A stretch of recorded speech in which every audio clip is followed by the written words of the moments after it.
One of my most recent cases was frankly a case a lot of the attorneys wouldn't have taken. My client was rear-ended while taking her daughter to school and suffered no damage to her car at all. And by looking at her car, one wouldn't think she was hurt.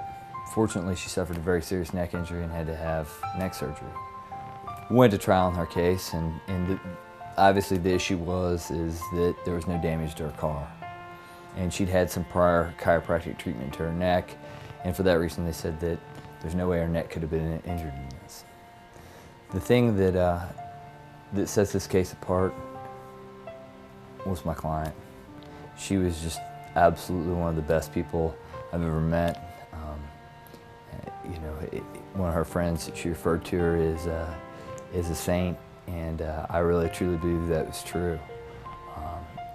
And getting to know her and talking about the circumstances around her case, one of the things that drove me and really touched me was asking her what she really thought she expected as an outcome in this, and she told me a story about how she was driving and she listens to a Christian radio station, and as she was listening to it, the sun peeked through the clouds and she just knew everything was going to be all right. And to have somebody with that kind of faith is rare now. It really is. And it truly, truly, truly touched me to have somebody like that. And she was such a special person. And the jury saw that.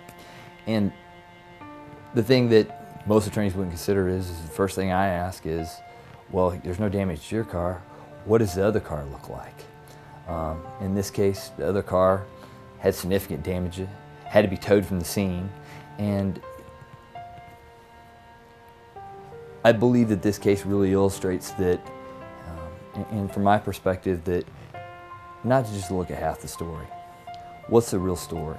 And if you looked at her car and said, oh, she couldn't have had a neck surgery because nothing was wrong with her car, how about the other car? What was the other person doing? And unfortunately, it was a 18-year-old girl smoking a cigarette and looked down and never ever saw anything. And it ran into the back of her. And at the end of the day, her credibility, clients was paramount. And I'm a huge believer in that you can't tell somebody that they're hurt. You have to show them. And she never ever complained. I never ever heard her complain about her injury, even though she had a very, very significant injury and still continues to suffer from it. The things that she found, things that hurt her and affected her, is because she couldn't clean her house and she didn't feel right about that. And it illustrates just what a great person she was. And that's the most important thing in trying a case, is finding the story and how it affects you, and being honest and being credible about it. Because at the end of the day, you have to tell the truth, and people may not be very smart, but they're pretty smart about people.